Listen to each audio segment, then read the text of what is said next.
Hallo, ek is Ronel Besuidnout en jy luister na 'n voorlesing van 'n Paastydsreeks Geskenke van Genade.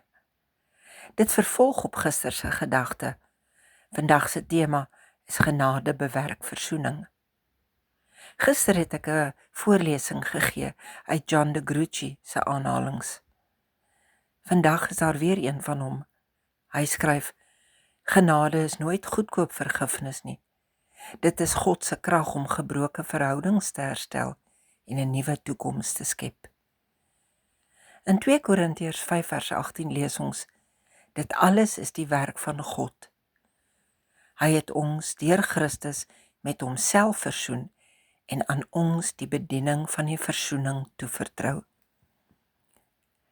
In Suid-Afrika praat ons maklik oor versoening.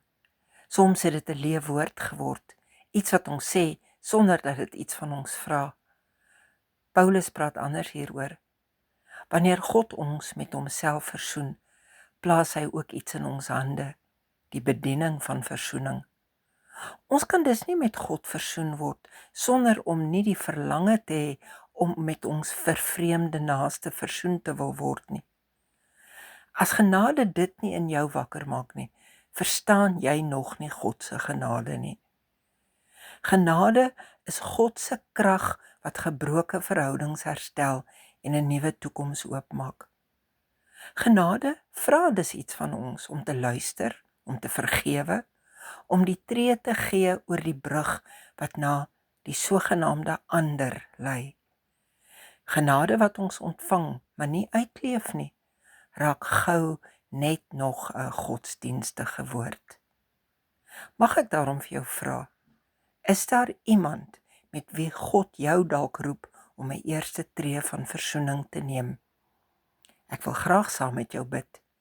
Here, dankie dat U my met U self versoen het deur Christus. Bewaar my daarvan om genade net as 'n idee te hou. Gee my die moed om brûe te bou waar die afstand en seer te groot is. Laat my lewe 'n teken van U versoenende genade wees.